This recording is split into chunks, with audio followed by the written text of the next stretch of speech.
Right. So we now move on to item 7.5, and that is a review of the Wairarapa Local Alcohol Policy. And I'd like to welcome Solitaire Robertson to the table. Thank you, Your Worship.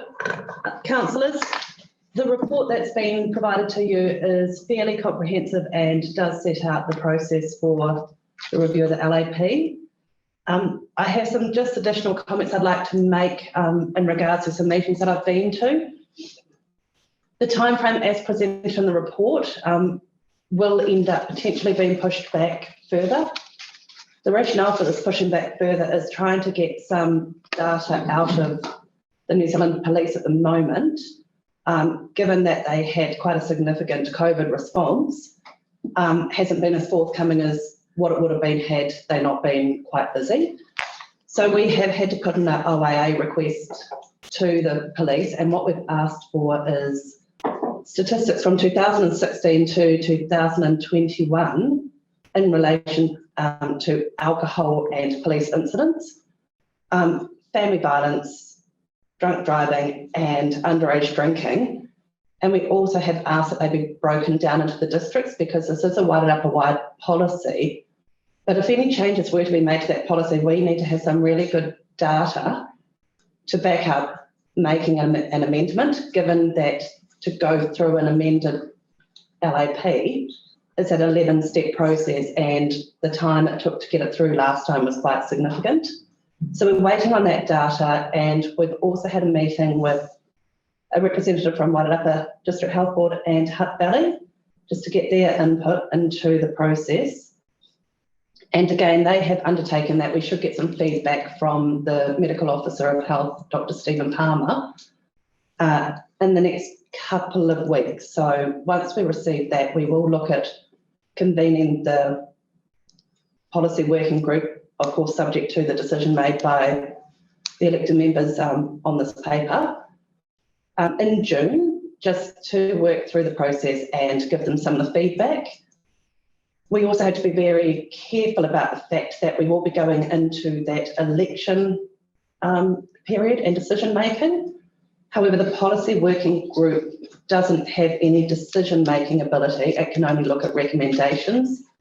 So there can still be work done on that process, but that any formal decision to proceed or not proceed or to consult on the existing LAP potentially needs to get pushed out to October, and that is also bearing in mind there could be changes to the makeup of the councils.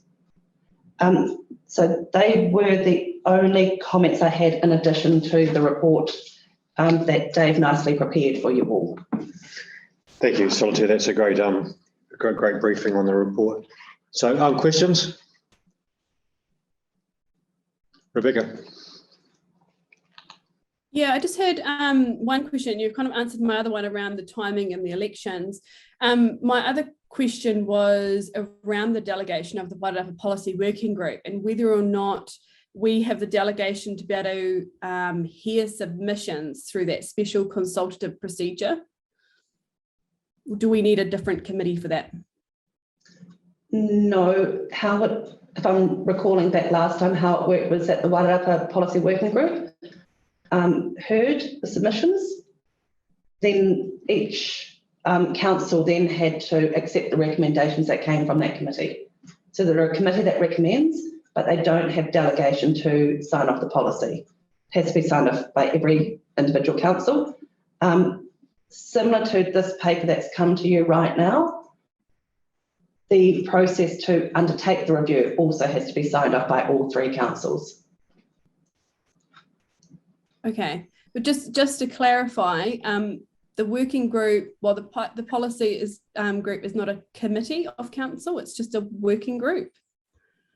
And I think its official name was the Wairarapa Policy Working Group. Okay. Yeah. All right. Thank you. So it doesn't have delegation to make decisions. It's not a decision making, it's a recommendation. Yeah, so you happy with that, Rebecca? That's clear? Yeah, I just know like in past consultations, we've had to set up a hearings committee for whatever, because it's a very prescribed process and it has to be, you know, public, etc. So I just want to make sure that we've got the correct delegation. Yeah, Okay. the delegation will be fine, and it worked last time very well, and we got through all the appeal process and then finally got Arla's tick off. Awesome. Thank you. Thank you. Any other questions? No? Okay, comment. I'll go around. If you don't have any comment, just you don't have to comment. But Steve, Brian, Rebecca, Jill. I guess I had a lot to do with it way back in 2013, and as in the report, like the police, they're obviously wanting it to be more restrictive. So hopefully that happens. I mean, I think it's crazy that a supermarket can sell alcohol at 7 o'clock in the morning, as an example. I know they've got a lot of power, the supermarket chains have, but I did notice in the report that the judge found in favour of Auckland Council when they restricted the hours. So yeah, it's a process and it has to be followed, and all the best. Thank you, John. Dale? No. Robin? No. Okay, well, it just shows the standard of the report and the clarity, so thank you. And yeah, so we'll go straight to the recommendations. And we'll take all three of them together. Receives the report, notes that a review of the Wairarapa Local Alcohol Policy for the Marsden, Carterton and South Wairarapa districts is underway. And number 3, agrees to delegate responsibility to the Wairarapa Policy Working Group to support the review and make recommendations back to the 3 Wairarapa district councils. Can I have a mover, please? Moved by Dale, seconded by Jill. All those in favour, raise your hand, please. Yep, that's unanimous. Thank you. Carried.